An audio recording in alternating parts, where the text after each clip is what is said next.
PR has been, how do I put it? It's rockingly rocky.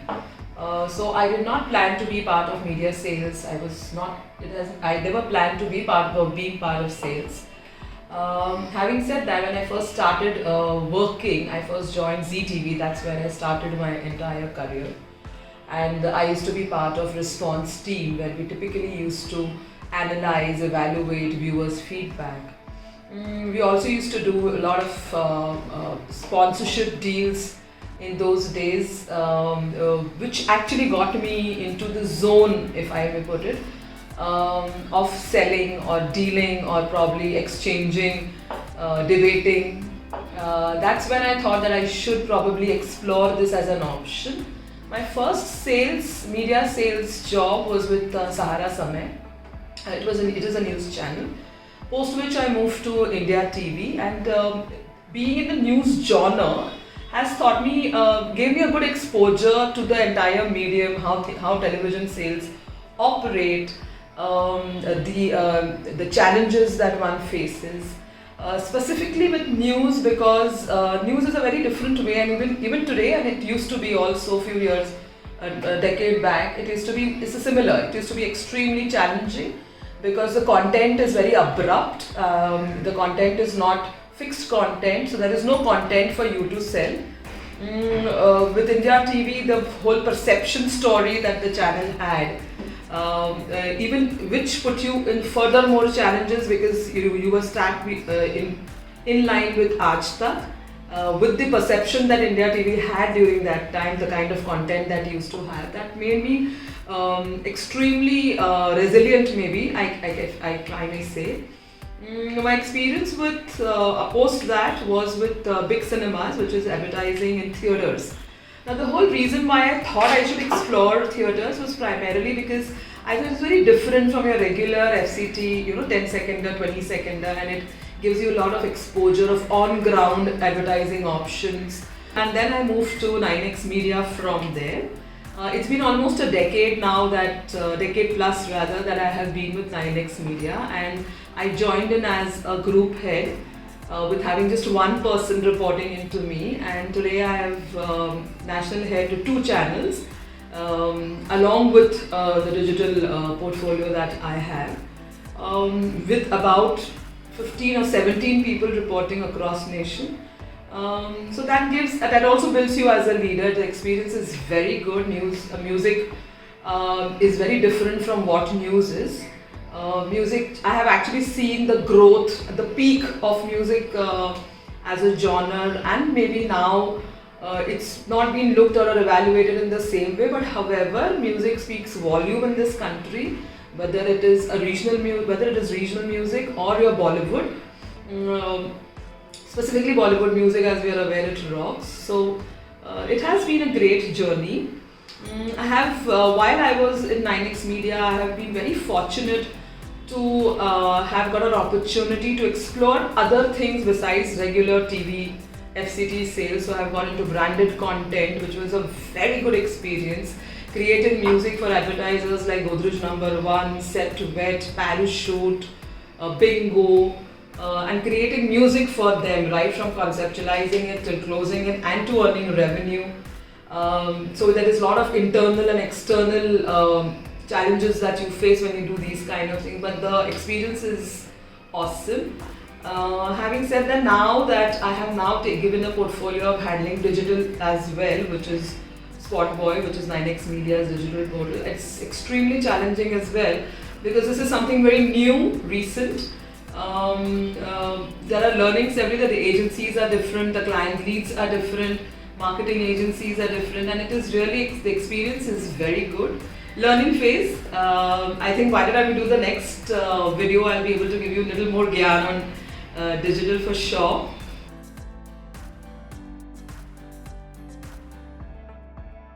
Well, I think television has completely evolved over a period of time, being the first probably among the other mediums between radio and print. It was the first audio-visual compact division where you could reach out to the audience with your content. Largely it has further evolved over the years, over the period of years where you see a lot of channels coming up. So there are more channels for a viewer to probably pick and choose from. Digitalization has further made life easier as a consumer, where you can actually pick and choose your channels that you watch. But primarily because of that, what has happened is that television has most certainly, through a lot of change, we saw a lot of change in television in terms of content largely, because you have to build a content to get that stickiness. I primarily feel that every broadcaster today or every medium today, whether it is print, radio or TV, is really striving hard to get two things. One is eyeballs, and second is advertising revenue. With the incoming of OTT, I think OTT platform, it has only helped raise the bar for television too. Specifically in terms of content, because here you have a content which is much more relevant to the audience. You create content which is targeted to specific audience. However, if you look at it, television has also very smartly merged themselves, where you now find some of the channels which are available on OTT platforms as well. Each channel today, whether it is Colors or Star, is available. They do have their OTT platforms and they are monetizing that as well. I think now when these OTT platforms start monetizing it full-fledgedly is when it is going to be a little challenging for television, but that is going to be the very good space that TV would be. While TV continues to be a very massy medium because of its reach, internet most certainly has kicked off that as well, because now you have various internet options available and it reaches out to the smallest town of the country, and that is interesting. So I think in the coming years, in another 1-2 years, TV is going to be extremely further evolve. I don't feel, which I always hear these statements very often, where people say the TV is dying and it's not going to sustain because people are watching TV on phone now, and so it's not going to sustain. I don't think so personally. It will continue to be, viewing patterns might change. The fact that the way OTT platforms are, Netflix or Amazon's of the world, the kind of content that they have, it only helps them to bring up their content better. As far as revenue is concerned, I guess right now OTT is not affected TV as far as revenue is concerned, but in future it may, and it will be extremely challenging even then. So let's see how it goes. I think consumption of media during COVID period completely revolutionized, so to say. There were various, besides the fact that we did not have fresh content on television, which really impacted advertisers and the business largely. Advertisers held back a lot of monies because they didn't know if people were going out to even buy things, which is why there was a huge downfall in terms of revenue. Having said that, during this period, what COVID has opened up largely is better content. I think now advertisers have an opportunity realized the opportunity of targeting right people, right content. Everything has largely become very number driven, which was not the case earlier. There is a lot of experimentation that is happening these days. There are advertisers who are now experimenting into different kind of content. There was an impact on business for sure. But I think the medium in totality evolved a lot, because now the target audience that an advertiser wants to reach out is more strict.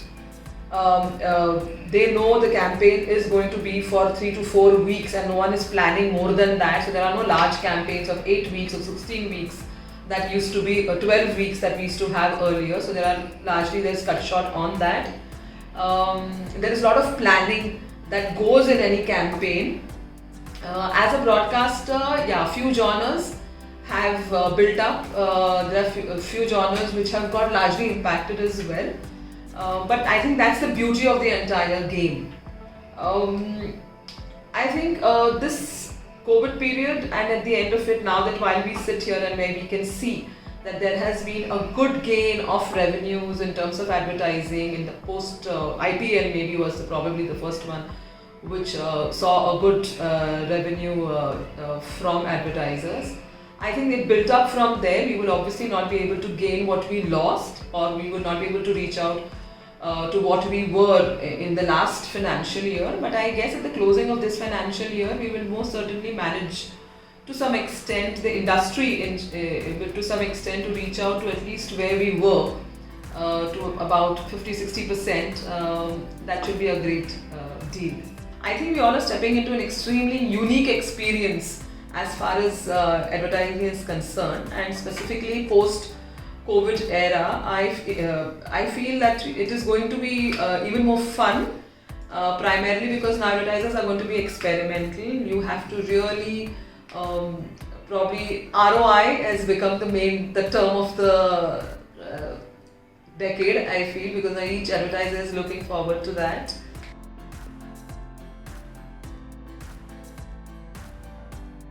I'm sure you've heard this a million times, and here I go again.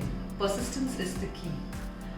Conversions on deals do not happen overnight. It takes a little while, and it requires a lot of hard work. Sometimes when I get up in the morning, I feel bad that I have to again call some people whom I've already harassed enough by calling them and following up with them. But that's how you make good deals. I remember when I was working on Godrej No. 1, one of the most landmark deals of my career, when we were making a song for Godrej No. 1. It took about close to a year from conception to execution. And the only thing that I learned while I did that is following up. There are occasions when someone actually insults you, or probably they would turn around and they would not answer your phone calls, and they would turn you off. But having said that, as a salesperson, you need to be open to consistently work towards it. Secondly, I think patience. Like I said, on a Godrej No. 1 deal, while it took a year's time, every time that I felt this is not going to happen, but you need to believe in your own content. You need to believe in yourself. You need to believe that what you're making for the client, especially content deals, what you're making for the client is going to be classic, and that develops a lot of patience, and that needs a lot of patience. And last but not the least, most importantly, is your performance. I think one needs to evaluate your successes and analyze your performance, analyze your failures very regularly, because what happens is, while we celebrate our successes pretty often, and which we all do that, but largely we do not actually analyze our failures, and mostly the failures gives you a lot of learnings for future success, or for performances, for your future performance. So I think one should definitely analyze your performance, analyze your successes, failures on a daily and a regular basis. That will give you an understanding on where you have gone wrong, what you can change within yourself when you're creating your deals with your people, dealing with clients, whom to talk to, whom not to talk to, and when to talk to and how much to talk to also.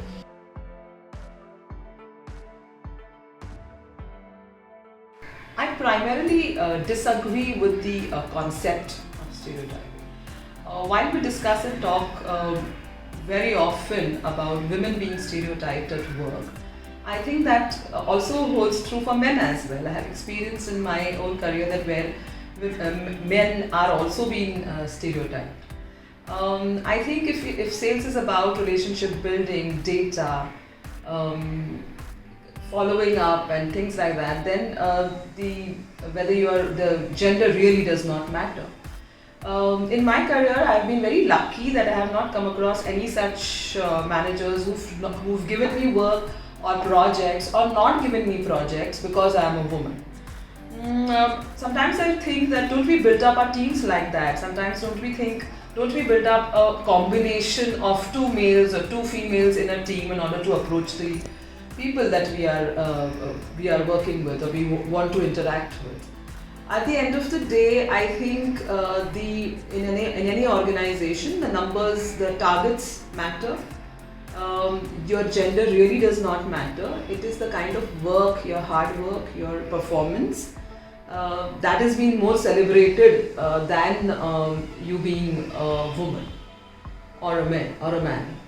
Running a team, to my opinion, is like running a family. You're a mother or a father. You have to continuously keep playing a good cop or a bad cop, and it's like you are balancing and all the time, because the kind of people that you have in your team, they come from various cultures, they come from various families, they come from their last experience. Some people have good bosses, they have bad bosses, and one has to bring all of that together, build up a great team, and obviously try and reach out to the goal. One has to give them a lot of authority, lead by example, I'm saying. I'm also saying that one has to be, as a leader, has to be extremely very secure. I have been handling team for almost 20 years now. But in the last 10 years of my life, of me being a manager or handling team, have been quite a evolving experience for me too.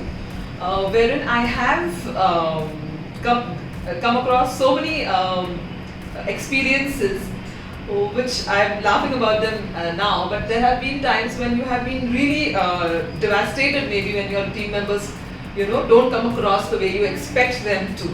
But I think those are the learnings. I have learned that you have to believe in your team, give them the authority, the power, lead by example. Your own success depends largely on the micro successes of your own team.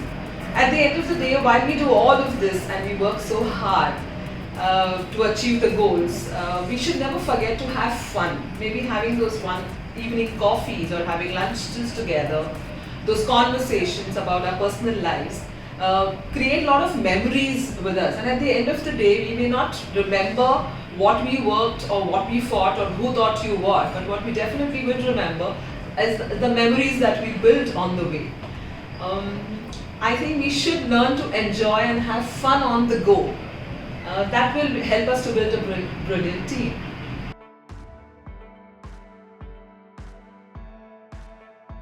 To all the young women leaders out there, I think we are stepping into an extremely challenging scenario wherein we are getting a lot of experience firsthand to rewrite history once again.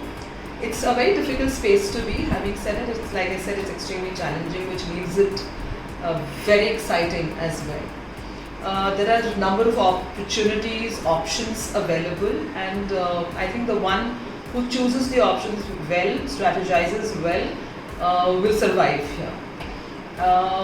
I think here's a little tip from my side to all of you, is that do not hesitate to take any new options or opportunities. Sometimes it does happen that you have to sit and actually weigh, wherein you have to weigh and see, why am I getting this little small little thing to handle? Why am I not on this project? Why am I not taking care of a channel which sells well?